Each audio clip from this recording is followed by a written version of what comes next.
Hi viewers, this is Chandra Max Tutor. Welcome to my channel. You are watching Ganesh Tutorials. Are you all ready to learn? Let me start the class. In this video, I am going to solve the problem. Exercise 1.3, sixth problem, Chapter 1, 9th Standard NCERT Max. Actually, what they given in this problem? Look at several examples of rational numbers in the form p by q, q not equal to 0, where p and q are integers with no common factor other than 1, right? So we should consider few examples of rational number which has a common factor 1, there is no common factor other than 1, right? And having terminating decimal expansion, right? And also the decimal expansion of the particular number is terminating only, right? Can you guess what property q must satisfy? Really clear? Actually, we can consider few examples of rational numbers, and p and q has no common factor other than 1, right? And the p by q, the decimal expansion of p by q is terminating. It's terminating decimal expansion. Clear? So here what they are asking, can you guess what property q must satisfy? Then what is the condition that q can satisfy, right? Is it very easy one as well as important one? So here I am going to solve the problem. Let I just consider few examples. Let we consider the rational numbers p and q are the integers with no common factor other than 1. So here I am going to consider the few examples of rational number with no common factor other than 1 having terminating decimal expansion. So here I just consider 2 by 5. Is it a rational number? Right?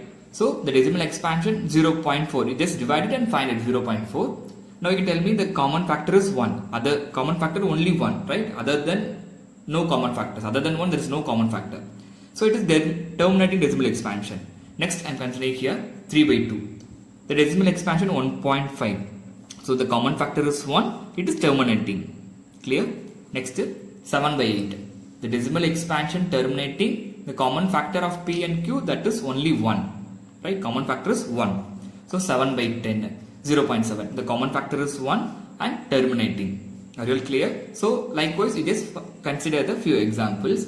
So from this example, what you conclude that, what we observe that, actually the first example, the denominator is 5. Q 5, second one 2, third one 8, last one 10.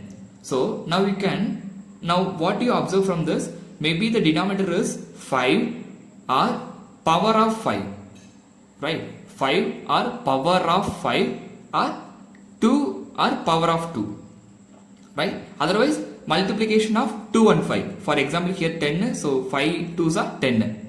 Clear? So what we conclude that the denominators are either 2 or its power, right? Or 5 or its power. Maybe it is a 2 or its power or 5 or its power or combination of both. That is a multiplication of both. 2 into 5. That is a 2 power or 5 powers. Multiplication of 2 power and 5 power, right? So the denominators may be either 2 or its power, 5 or its power or combination of both. So therefore what we conclude that here, q has only power of 2 or its power, 5 or its power or both. Very clear? So the q can satisfy the power of q 2 or its power, actually 2 or 2 power some number, otherwise 5 or 5 its power number in the denominator q, otherwise both, the combination of both 2 into 5, right? Clear? Any doubt? I hope in this video you may clear about the problem. Thank you for watching my video. If it is any doubt, you can ask me in a comment. Thank you.